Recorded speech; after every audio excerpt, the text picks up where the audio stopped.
రోజు రోజుకు మహిళలపై అత్యాచారాలు వేధింపులు పెరిగిపోతున్నాయి. ఈ పరిణామాలపై దృష్టి సారించిన తెలంగాణ ఐపీఎస్ అధికారుల బృందం క్షేత్రస్థాయి పరిశీలన చేపట్టింది. ఏ సందర్భంలో నిందితులు అత్యాచారాలకు పాల్పడుతున్నారు, వారి జీవన విధానాలేంటి తదితర అంశాలపై ఆరా తీసింది కమిటీ. ఆర్థిక పరిస్థితులు, చెడు అలవాట్లతోనే అత్యాచారాలు జరుగుతున్నట్లు గుర్తించారు. తెలంగాణ వ్యాప్తంగా అత్యాచారాలపై జరిపిన సర్వేలో అనేక నిజాలు వెలుగు చూశాయి.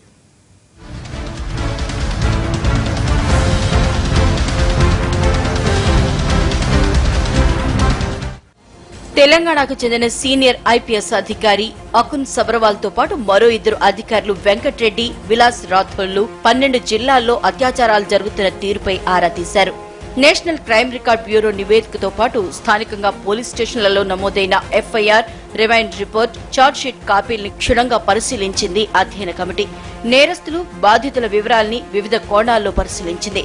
అత్యాచారానికి పాల్పడుతున్న నిందితుల కుటుంబ వివరాలు, ఆర్థిక పరిస్థితులు, కులం, గుణగణాలు అన్నింటిపైన ఆరా తీసిన బృందానికి అనేక వాస్తవాలు తెలిసాయి. కొంతమంది చదువుకోకుండా జులాయిలుగా తిరుగుతూ ఆర్థిక పరిస్థితుల ప్రభావంతో డిప్రెషన్ కు గురై అత్యాచారాల వంటి నేరాల్లో పాల్గొంటున్నారని తేలింది. ఇక బాధితులకు చాలా దగ్గరి వ్యక్తులే అత్యాచారాలు చేస్తున్నట్లు కూడా తాజా పరిశీలనలో బయటపడింది. పేద, మధ్యతరగతి కుటుంబాలకు చెందినవారే ఈ కేసుల్లో బాధితులుగాను, నిందితులుగాను ఉంటున్నారని కమిటీ గుర్తించింది.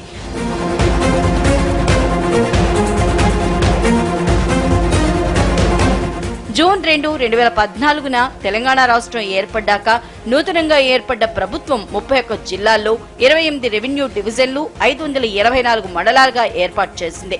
9 పోలీస్ కమిషనరేట్లు, 23 జిల్లాలకు ఎస్పీల్ని నియమించింది. రాష్ట్ర వ్యాప్తంగా అత్యాచారాల్ని వివిధ కేటగిరీల్లో కమిటీ అధ్యయనం చేసింది. మహిళలకు ఇష్టం లేకుండా జరిగేవి, మహిళ ప్రమేయం లేకుండా 18 ఏళ్లలోపు వయసున్న వారికి ఇష్టం ఉన్నా అది అత్యాచారమే అనే కేటగిరీలుగా విడదీసి సేకరించిన ఆధారాల్లో విస్తుపోయే నిజాలు బయటపడ్డాయి.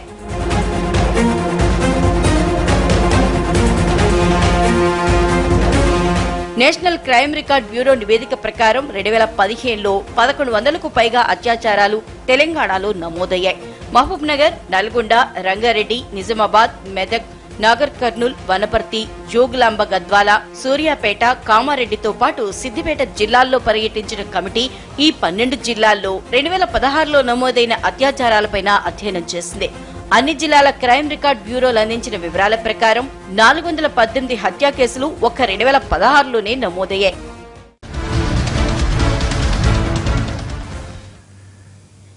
ఎన్ని కఠిన చట్టాలు తీసుకొచ్చినా అత్యాచారాల కేసుల సంఖ్య తగ్గడం లేదు.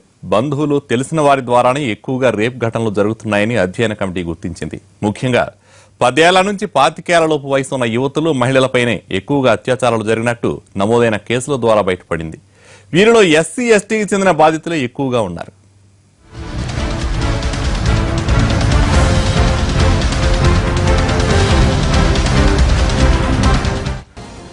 నిర్భయ చట్టం ఉంది. ఎస్సీ, ఎస్టీ సెక్షన్లతో పాటు బాలికలపై లైంగిక వేధింపుల చట్టం, ఫోక్స్ వంటి కఠిన చట్టాలు కూడా ఉన్నాయి. వీటిలో కొన్ని కేసుల్లో దర్యాప్తు పూర్తి కాగా కేసులన్నీ ట్రయల్ దశలో పెండింగ్ లో ఉన్నాయి. ఎఫ్ఐఆర్ కాపీలతో పాటు రిమైండ్ రిపోర్ట్లను సైతం సేకరించింది అకున్ సబర్వాల్ కమిటీ బృందం.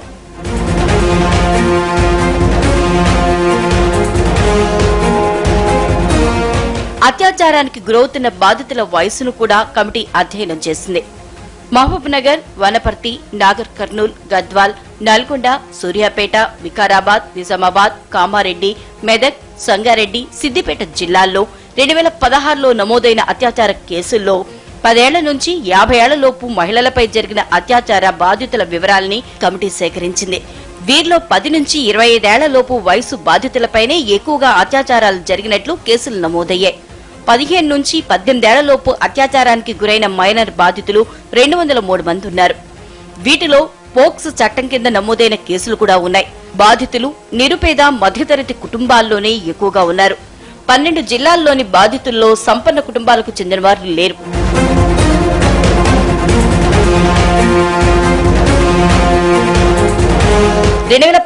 ఏడాదికి గాను ఈ 12 జిల్లాల్లో కమిటీ జరిపిన అధ్యయనంలో అత్యాచారాలకు పాల్పడుతున్న నిందితుల వయసు ఎక్కువగా 25 ఏళ్లలోపే. గత ఏడాది మొత్తం 256 మంది నిందితులున్నారు. ఇక 50 ఏళ్లకు పైబడిన వారు కూడా 10 మంది నిందితులున్నారు. 418 కేసులకు గాను 203 మంది బాధితులు ఉండగా అందులో ఎక్కువగా 15 నుంచి 18 ఏళ్లలోపు వయసువారే. ఇక 18 నుంచి 25 ఏళ్ల వయసున్న నిందితులు 256 మంది ఉండగా 10 మంది 50 ఏళ్లకు పైబడిన వారు సైతం అత్యాచార కేసుల్లో నిందితులుగా ఉన్నారు. నేరాల్లో దారిద్ర్య రేఖకు దిగువన ఉన్న నిందితులు 323 మంది ఉంటే మధ్యతరగతి కుటుంబానికి చెందిన 91 మంది నిందితులున్నారు. ఇక సంపన్న వర్గాలకు చెందిన కుటుంబాల్లో 2 నిందితులు కూడా అత్యాచార కేసుల్లో ఉన్నారు.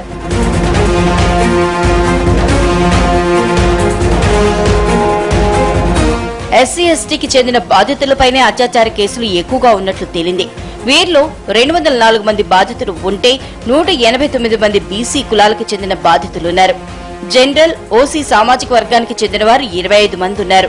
ఇక నిందితుల సామాజిక వర్గాన్ని గమనిస్తే ఎస్సీ ఎస్టీలకు చెందిన వారు 181 మంది అత్యాచారాలకు పాల్పడితే 212 మంది బీసీ కులాలకు చెందిన వారు నిందితులుగా ఉన్నారు. 23 మంది ఓసీ సామాజిక వర్గానికి చెందిన నిందితులు ఉన్నట్లు కమిటీ గుర్తించింది.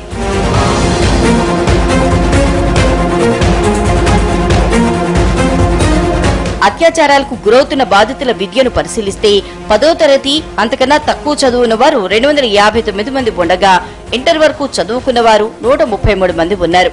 ఇక డిగ్రీ పూర్తి చేసిన బాధితులు 25 మంది, పీజీ ఆ పై చదువులు చదువుకున్న వారు ఒకరున్నారు.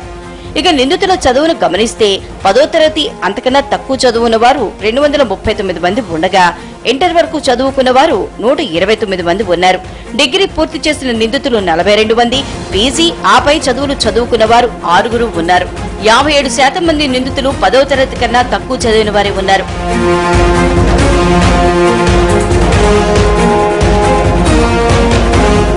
అత్యాచారాలకు పాల్పడుతున్న నిందితులు బాధితులకు దగ్గర బంధువులు అయి ఉంటున్నారు, లేదంటే ఏదో ఓ సందర్భంలో పరిచయం అయిన వారే ఉంటున్నారు.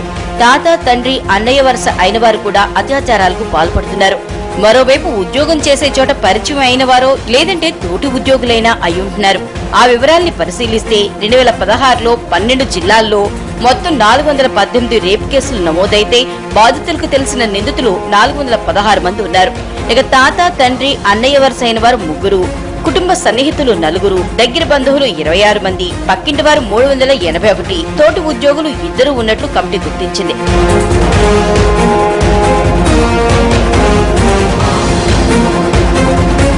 యాభై 54% పైగా కేసులు నమోదు చేసేందుకు బాధితులు ఆసక్తి కూడా చూపట్లేదని తేలింది.